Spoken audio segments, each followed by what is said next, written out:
MC3 Tool 2, Regulating Pace to Restore Control. Why slowing down at the right moment prevents miscommunication from accelerating. When communication begins to strain, pace is often the first element to fall out of balance. Conversations speed up under pressure. Messages are compressed. Decisions are pushed forward before understanding has stabilized. What looks like efficiency on the surface frequently creates the conditions for later breakdown. Regulating pace is one of the most powerful, and least visible, controls in the MC3 toolkit. It works not by delaying progress, but by restoring the rhythm that allows meaning to settle before it is acted upon. Speed is often a symptom, not a solution. In high-stakes client environments, speed is frequently used as a coping mechanism. When uncertainty rises, people accelerate. They schedule more meetings, send more messages, and push for quicker decisions in an attempt to regain control. This reaction is understandable, but it often produces the opposite effect. Accelerated pace increases cognitive load, particularly in multilingual and hierarchical contexts. It reduces the time available for processing, reflection, and internal alignment. Meaning becomes compressed. Assumptions multiply. Emotional tolerance narrows. What begins as urgency quickly turns into instability. Why miscommunication accelerates under pressure. As pace increases, the margin for error shrinks. Small misunderstandings that could have been corrected easily begin to propagate. Clarifications feel disruptive. Questions are postponed. People rely on partial understanding rather than risk slowing the conversation. This is why miscommunication often escalates during periods of intense activity rather than during moments of pause. The system is moving faster than understanding can keep up. Regulating pace interrupts this dynamic. Pace regulation is not delay. Slowing a conversation is often misinterpreted as hesitation or lack of confidence. In reality, deliberate pacing is a sign of control. It signals that the conversation is being managed rather than reacted to. Regulating pace does not mean stopping progress. It means choosing where progress is allowed to happen. A brief pause at the right moment often prevents extensive rework later. It allows alignment to stabilize, emotional pressure to dissipate, and hidden constraints to surface naturally. Professionals who regulate pace well are rarely seen as slow. They are seen as reliable. Micro-adjustments that restore rhythm. Effective pace regulation is subtle. It rarely involves explicit statements about slowing down.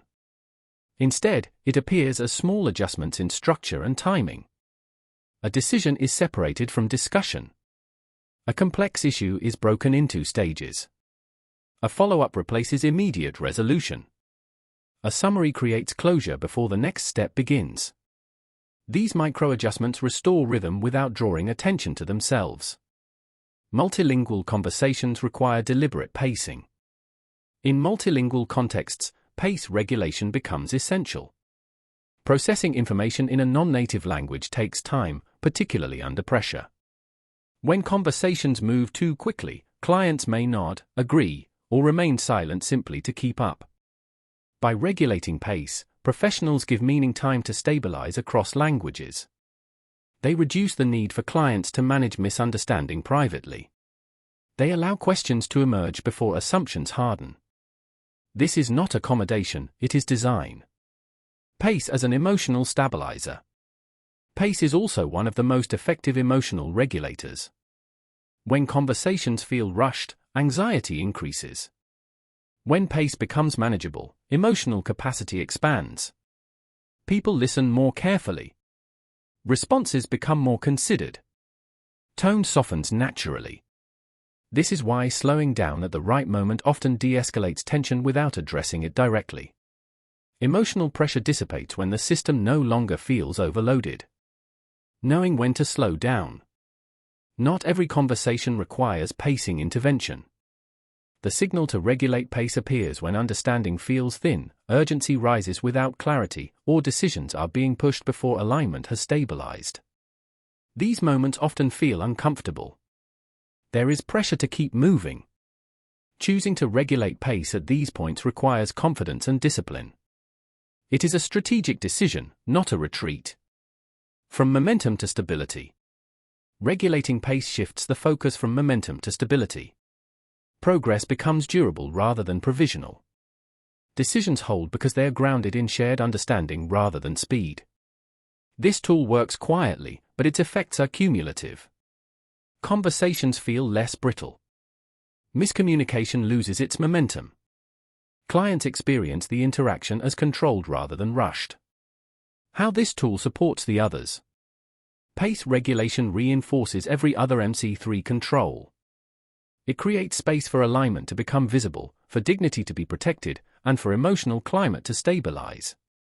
Without appropriate pace, even the best tools struggle to function. This is why regulating pace sits early in the toolkit. It restores the conditions in which communication can succeed, even when pressure remains high. The next tool builds on this foundation by addressing how clarity can be restored without increasing exposure, particularly when misalignment has already begun to surface.